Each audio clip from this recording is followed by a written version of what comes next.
Hey everybody, we're in Palo Alto right now, and we're in front of the one of the R&D centers for Rivian.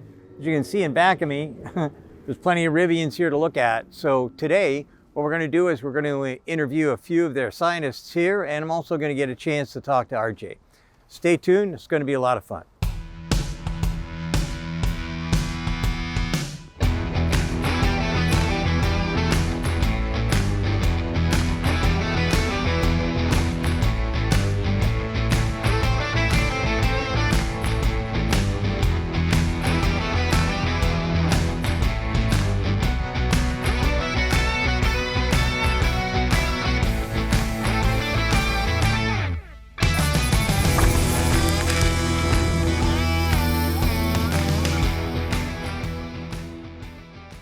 Hey, we just walked into this room, and outside there's a big sign that says Wassym's Playground, and this is Wassym. So I guess we're in his playground. So we're going to get a chance to learn about software, and we all know that Sandy don't do software, but I'm very interested in finding out. So Wassym, can you do us a favor and tell us a little bit about your background and pronounce your last name, which I can't.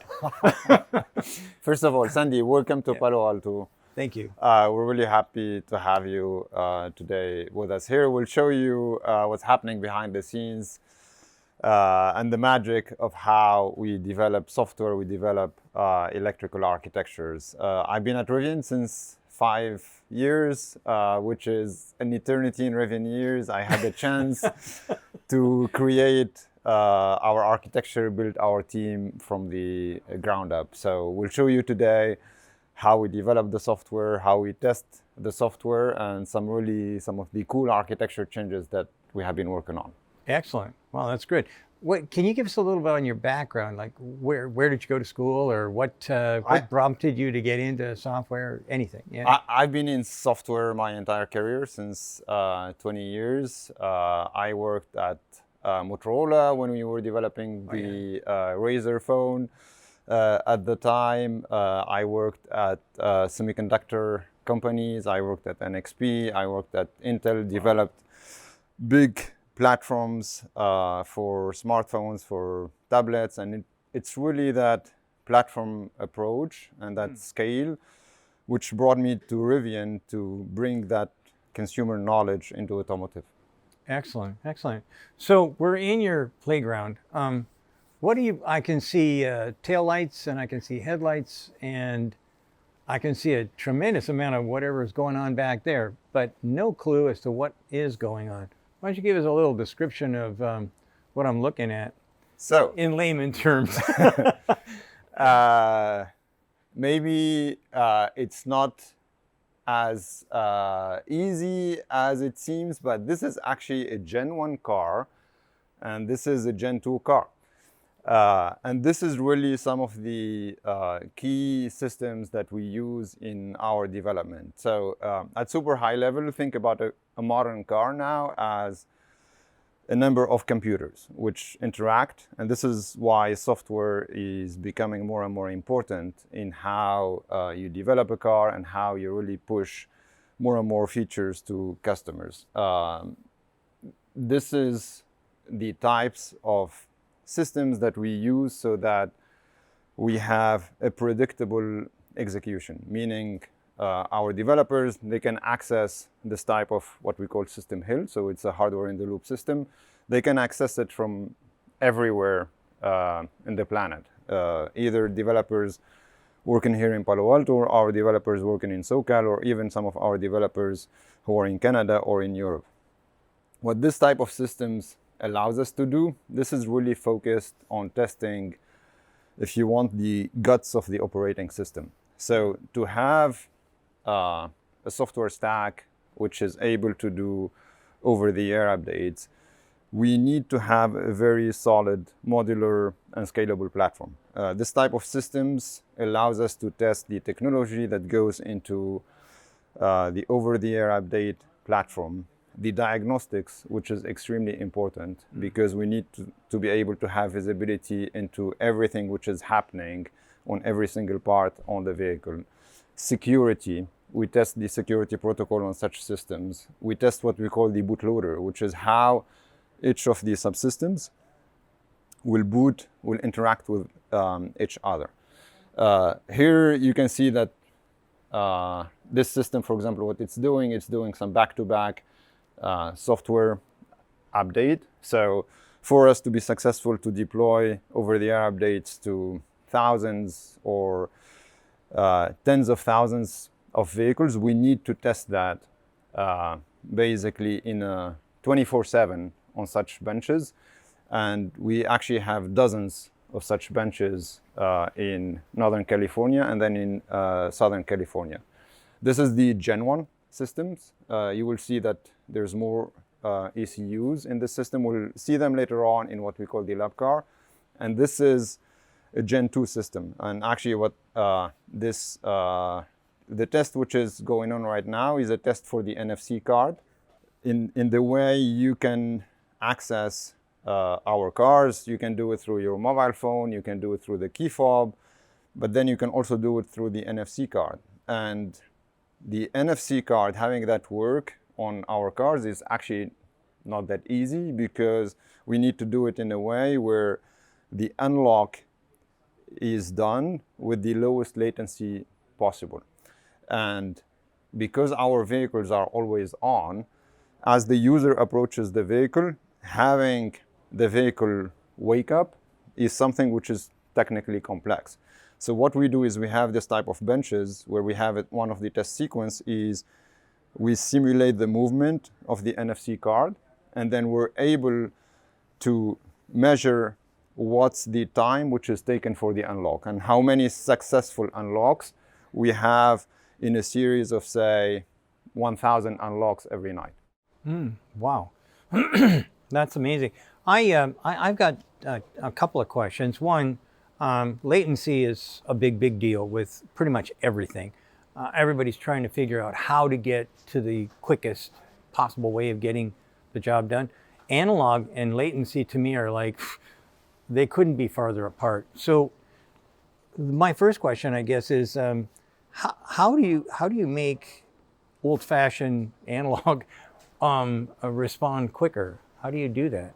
So it's by really injecting more, I'd say, discoverability and debuggability in the system, so that when we control it with the digital controllers that we have a predictable way to know at the time, every time, when do we trigger the signal, and then what's the type of response that we have. Obviously, there's behaviors like, for example, for radio frequency, which are really dependent on, the situation and in the environment in which you are. But then generally, it's really through those digital control units that we're able to inject such predictability into the system. So the second thing I've got is, and thank you for that, that kind of makes sense to me. But the other thing is, I'm looking at that and I'm looking at this, and I'm looking at components over there that aren't over here. So are you now moving away from components from somebody else's backyard and turning out your own microcontrollers or what have you? 100%. So that's really the magic of the new zonal architecture that we have introduced with our Gen 2. At super high level, what we went from 17 control units to about 7. Yeah, 7, I saw. And really what we did there is consolidate a number of those external boxes into our zonal controllers. And think about the zonal controllers, it's a general purpose computer. It's placed in an optimal way depending on the packaging and the features of every vehicle. For example, in our Gen 2, we have 3 of those zonal controllers, and the way we call them, we have east, we have west, and then we have south. So it's really placement optimized for the wiring and the harness and the packaging of that vehicle. But then the magic comes through the software platform, which is we're able to allocate features within the system independently even of the location of the physical location. So we consider the zonals as it's really a compute platform, and then the software operating system will come and decide on a functional allocation, which is optimized for the system. So when you optimize, are you creating your own new modules, or are you still using outside modules for like a sub-supplier modules? So it depends on the case, but I think the general direction is the external ECUs become, if you want, as, sorry for the word, as dumb as possible. So we remove intelligence from the external ECUs, and we bring that intelligence in-house into the zonals that we develop. And there's lots of reasons for that and lots of advantages. Number one is, I mean, obviously, the most obvious one is the actual bill of materials, both in terms of cost and then in terms of even mass for the vehicle. So we get rid of a number of basically modules because we don't need them anymore. Two, it's really beyond the cost. It's a great way for us to manage our own destiny in terms of features that we propose to our customers. The reality is when you go through tier ones, you end up needing a lot of coordination so that you can get some of the features. Like I'll give you a very easy example, which is when you walk into your Rivian today, as you're getting to the vehicle, there's a lighting animation, and then the vehicle unlocks automatically, and then you get to the vehicle, and then the vehicle downloads your user profile in infotainment. That sequence in a traditional car, that's 15 to 20 different ECUs, or 15 to 20 different suppliers that you can that you need to manage. In between the lighting supplier, the door control module, the seat control module, the body control module, the infotainment, the cloud, the mobile app, the security system, the vehicle access system. So the more you can do that in-house, the better it is in terms of pushing the boundaries of innovation, integrating features, being able to change them over time. When we developed, for example, that entry sequence or lighting sequence, we got the first iteration, but then RJ looked at it and he's like, I don't like it. Can you guys change it? Imagine that happening with external suppliers. It would take us 6 months to negotiate a new SOW, get them to, and then we will need to pay them every time there's a small change in some of these features. So owning that in-house, having everything be what we call software defined, not relying on the hardware, it allows us much bigger velocity internally in how we can develop those features. So let me ask you a question, and I'll try not to be cruel or crude. Why do you think the other OEMs don't do that? If you could do it with your team right here, why don't the other guys get rid of? Because we tear a lot of cars to pieces. And okay, your vehicle and Tesla and a couple of others, we don't see as many boxes. We don't see as many ECUs. So why is it that you don't see that with, say, Volkswagen or BMW or whomever? I mean, why is it that the GM isn't? I mean, they got a lot of smart guys. What's the rationale there? How do they do that? Honestly, from my standpoint, it's two reasons. One is culture, the other one is talent. I think from a culture standpoint, you really need to have people who think first principle. You need to challenge how things are done. It's not because we had traditionally a box for 50 years, plug and play from the supplier, that we should continue doing that. There's ways that you can do it by centralizing these functions, by in-housing those functions. So it's really, and you see it, like you'll be discussing with RJ later, I mean, it all comes from the leadership of the company, which is how can we develop an architecture which is the most optimized. It doesn't need to be the same as what others did. What we really need to optimize for is how can we get the best cost possible, the best architecture that allows us to scale in the future, and that allows us to offer the best possible features for our customers. So it's really that boldness from a cultural standpoint to do things differently. I think the other one is talent. which is, in order to do this, you need to have true software developers who are passionate, who come in lots of cases. Some of them, like the way we have built our team at Rivian, some of them come from the automotive world. Some of them come also from non-automotive. I mean, in my team, we have lots of folks coming from Tesla, from GM, from Ford, but then also we have team members coming from Google, coming from Apple, coming from Amazon. So it's really creating that mix of talent in a true software development environment. For example, one of the intentional decisions that we have done is to not use AutoZAR. You probably heard about AutoZAR. Like in the traditional automotive world, Right. each of these pieces from the suppliers, they come with, I'd say, excuse me for the word, old school operating system called Right, yeah. AutoZAR. Yeah. And it was created many years ago by a German consortium with the idea of having plug and play components. But then what they ended up doing is adding so much obfuscation in the software where it became really difficult to develop or to understand what's happening within the box. The way we do things is we love to see what's in the box. We love to develop the box. We love to optimize the box from the inside. We're always chasing waste in the box. So what we have done is an intentional choice to not use AutoZAR at all. And then what we're using is our own operating system that we call Safe RTOS with hand-coded software. So our developers, they don't generate automated code like in the AutoZAR world. Our developers, they hand code the different functions. So everything is optimized so that the system runs best together. Well, hand coding, some people just say, oh, that's too hard, that's too long, that's too whatever. But it's been my experience that if you pull away the crutch, the automation, even if we're looking at things that are mechanical, if you pull away that crutch and you say, hey, give me something else, it usually comes out in less time. It comes out right first time, 100%. and it just keeps on going that way.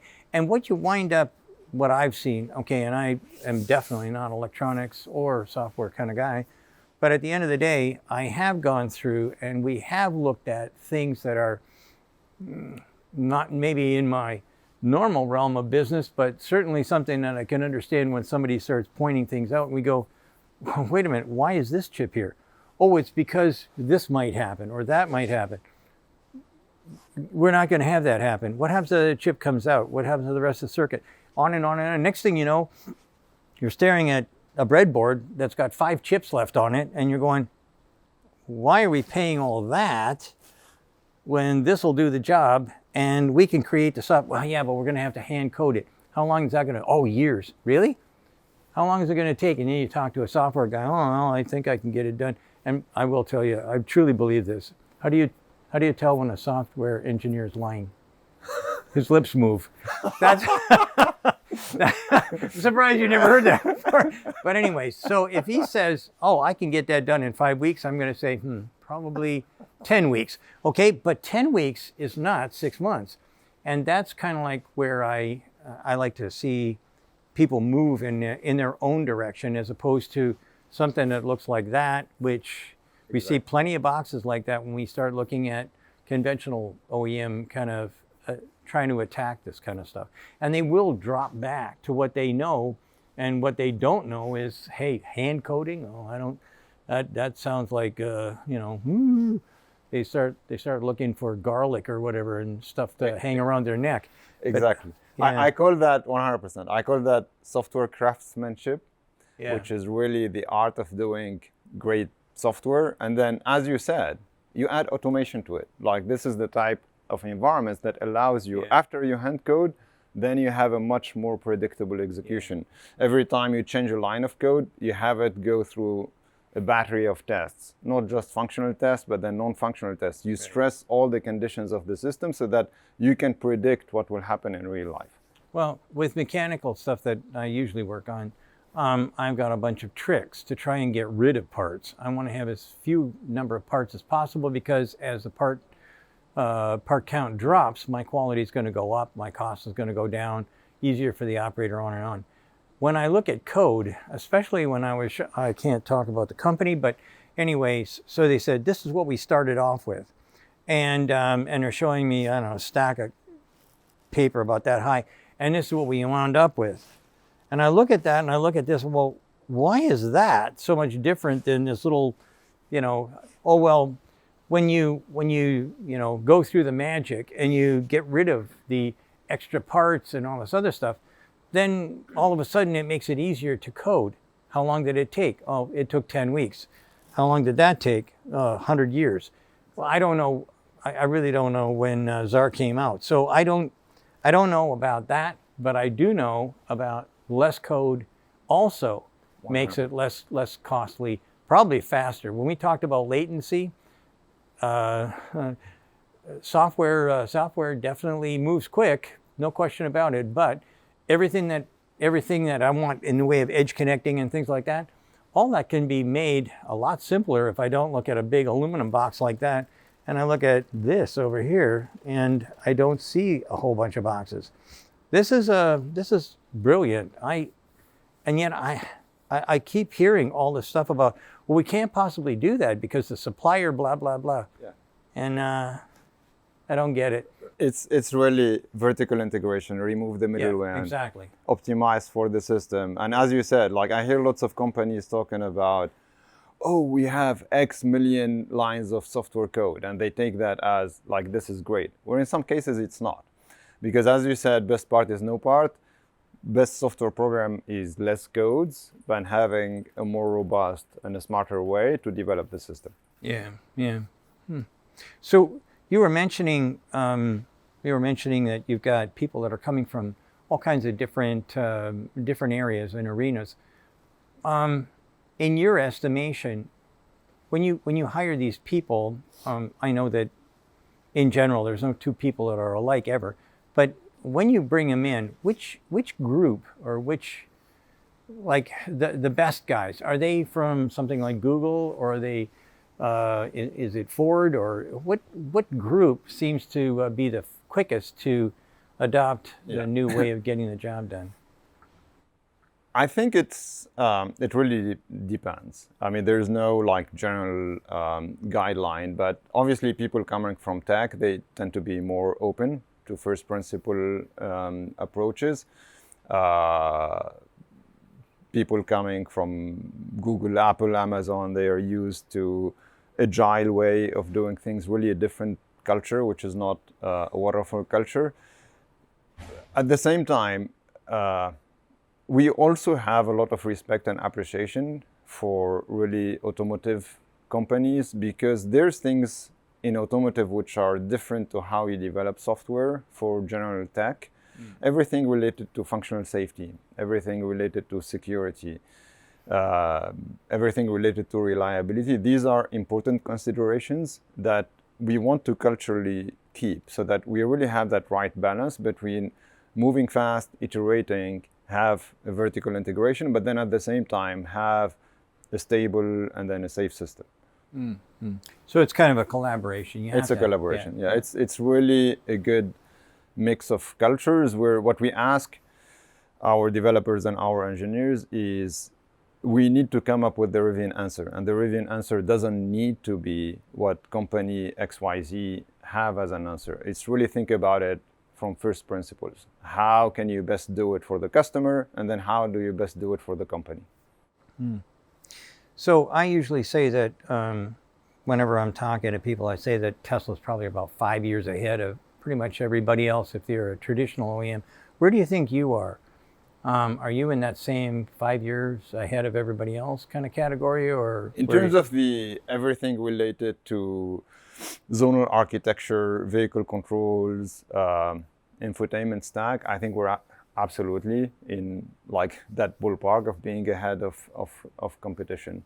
What we developed, I mean, when you look at the overall landscape today, in the Western world, I mean, Tesla, I have lots of respect for Tesla's technology. I think it's really Tesla and Rivian today who have end-to-end vertical stacks. There's also, like, to be completely frank and fair, China are also doing a great job. Yeah, wow. And I think we have lots of things to learn and get inspired from the Chinese OEMs. Yeah. Well, I spent a lot of time in China teaching them how to design cars, and from 2014 to 2020. And I will tell you, in that 6 years, I saw 100% crap to this is pure gold. And so I think that everybody should be a little nervous when everything starts happening. So they have the right culture. They learn fast. They work hard. yeah, and they do. Yeah. Yeah. Yeah. So, and I think that's what we all need to do. So working hard is a good way to end the game here. Yes. So, anyways, we're going to be wrapping up. I guess we've got another little stop. Anyway, Wassym, this was great. Thank you so Sandy. much Thanks. for dumbing it down for me. Thank you. Awesome. Okay, let's go on to the next one. Well, this has got a lot of stuff going on here, Wassym. Even got a fireplace going. Yeah. So, what are we looking at here?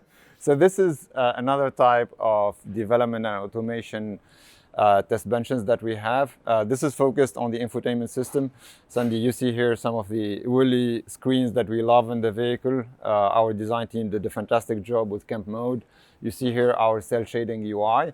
And for us to propose such features to customers, what happens behind the scenes is we have a lot of development and testing that happens in some of these benches where we simulate what the customers would do on the screen, and then we test how is the system reacting. Sandy, what you're seeing on the screen here, this is some of the health indicators. Like we have the Android system usage, we have the CPU usage, we track the GPU usage, and it's through those health indicators that we have an objective way to measure, okay, are we degrading the performance of the system? How are we doing in the latency when the user touches some of the screens? The beauty also of these environments is that everything here is connected and over the air, which is very similar to what happens in the car. So we don't need to have engineers who physically come here to grab logs. We have a way to inject what we call telemetry, which is as the user or the test sequence in this case is executing, we transmit those data over the air, and then we are able to develop dashboards from the cloud that help us understand what's happening in the fleet. And it's a continuous learning process where we see what's happening in the fleet, and then in some cases we inject new test cases into our environment. Like we see that, okay, we did the customer release, there's a specific combination where we end up with some sort of system performance issue. So we're able to regenerate that and put it on our test benches so that we can debug the issue, and then we can have our engineers fix it. Can I ask you a question? Usually 100% is the ultimate number, but here we're looking at numbers that are kind of, whoops, it just jumped, but 800% of something. What am I looking at? Because you have 10 cores. What? You have 10 cores in the system, so your maximum is 1000%. Ah, okay. Yeah. All right, good. So we're looking at conglomeration, yes. Not one individual. It's a very complex, this is a very complex high compute system, which actually has multiple cores. It has multiple operating systems from it runs in this case Android, but then it runs also Linux underneath. So there's multiple subsystems within this full system. We track the memory usage, for example. We make sure, like this is, for example, here, this is all live. So nothing is prepared. But okay, we're consuming, and this is the latest OTA update that we have, and we have an average consumption here of 130 megabyte over the available allocated memory that we can use. In this case is 2 gigabytes. Yeah. Wow. So do you have any new features coming out? Oh, there's many new features. We have actually really a very exciting holiday update that we will have. Oh, really? So some customers have been asking for video streaming features, so we will have Google Cast coming. We're having native YouTube.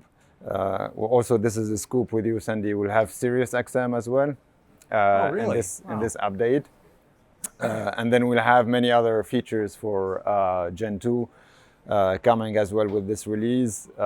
We will have a new key fob, which is really one of its kind in the industry because it's a very smart key fob. It supports Bluetooth Low Energy, it supports NFC, it supports ultra-wideband, and it's a key fob that you can update over the air and that you can remotely configure in your car. So we will be the first in the industry to introduce that. We're also having some nice updates to our Driver Plus platform with the lane change feature. So it will be a very exciting holiday update for our customers. So when is that due, or when is that coming out? It's actually next week.